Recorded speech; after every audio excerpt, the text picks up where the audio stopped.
తెలుగుదేశం పార్టీలో మరో చారిత్రాత్మక ఘట్టం ఆవిష్కృతమైంది. టీడీపీ జాతీయ కార్యనిర్వాహక అధ్యక్షులుగా బాధ్యతలు చేపట్టిన నారా లోకేష్కు పలువురు నేతలు అభినందనలు తెలిపారు.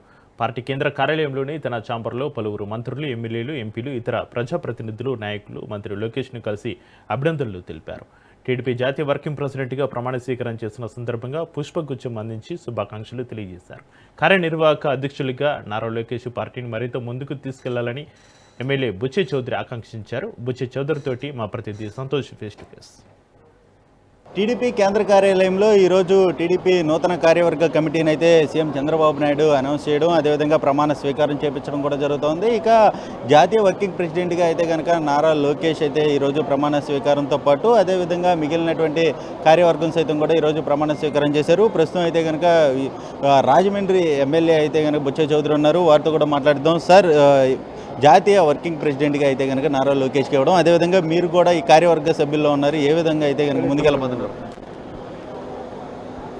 44 సంవత్సరాలుగా తెలుగుదేశం అప్రతిహతంగా ముందుకు సాగుతూ ఉంది. అనేక ఒడిదొడులు ఎదుర్కొంటూ కూడా కార్యకర్త బలంతో ముందుకు సాగుతూ ఉంది.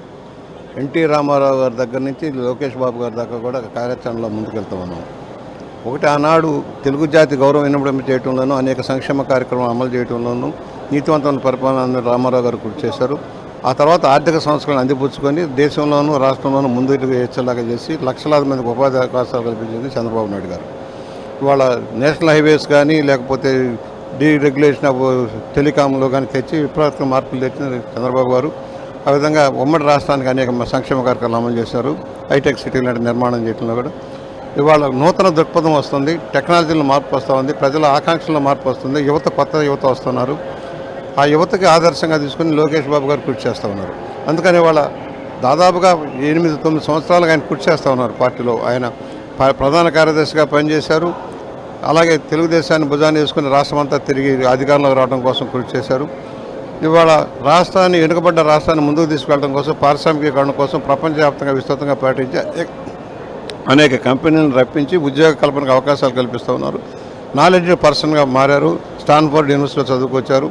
రాష్ట్రం మీద సమగ్రమైన అవగాహనతో ముందుకు వస్తూ ఉన్నారు. దాని ఫలితంగా ఇవాళ కార్యనిర్వాహక అధ్యక్షుడిగా నియమించి కొంత భారం తగ్గింది. ఆల్రెడీ భారం మోస్తూనే ఉన్నారు, కొంత భారం చంద్రబాబు గారికి తగ్గించి ఆయన ముందుకు వెళ్ళేదానికి అవకాశం వచ్చింది.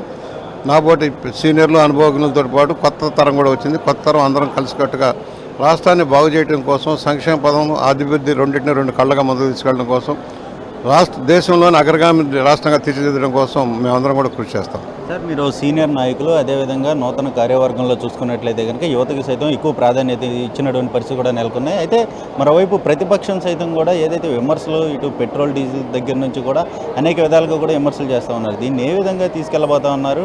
ఇవాళ పెట్రోల్ డీజిల్ ఏంటి జరిగింది ఏంటో చిన్న పిల్లాడిని అడిగినా చెబుతాడు. ఏదైతే గల్ఫ్ వారు వల్ల జరిగిన తీవ్ర పరిణామాలు, అక్కడ గల్ఫ్లో దిగ్బంధనం కొనసాగుతుంది, అమెరికా దిగ్బంధనం కొనసాగుతుంది, ఇరాన్ ఆయిల్ రాని పరిస్థితి.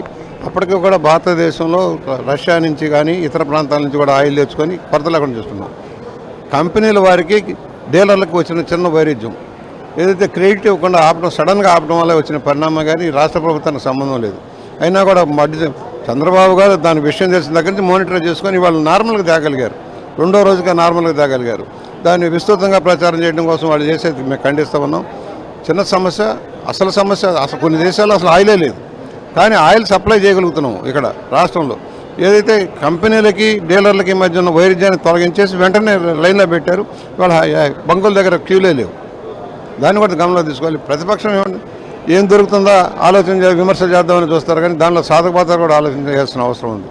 ఇవాళ మహిళా రిజర్వేషన్ సంబంధించింది ఎలా తప్పుడు విధానం వల్ల ఏమి నష్టపోతున్నామో, అదేవిధంగా 2026 తర్వాత కానీ జనాభా లెక్కలేస్తే మన సీట్లు ఎంత నష్టపోతున్నాం, ఇవన్నీ ఆలోచన లేకుండా చేసిన పర్యవసానంగా మన దక్షిణ భారతం ఎంత నష్టపోతుందో అవన్నీ కూడా చంద్రబాబు గారు వెలుగులోకి తీసుకొస్తూ ఉన్నారు.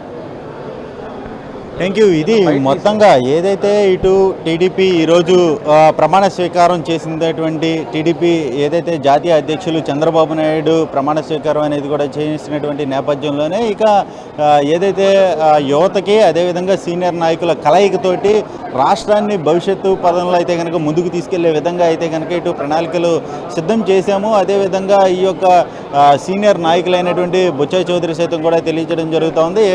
ఏదైతే ఇటు ప్రతిపక్షం సైతం కూడా అనేక విమర్శలు చేస్తుందో వాటన్నిటిని కూడా తిప్పికొట్టేందుకు కూడా ఇటు కలిసికట్టుగా అయితే ముందుకెళ్తామంటూ కూడా ఇటు బుచ్చయ్య చౌదరి వెల్లడిస్తున్నారు. వీడియో జర్నలిస్ట్ మనోజ్తో సంతోష్, టీడీపీ కేంద్ర కార్యాలయం నుంచి.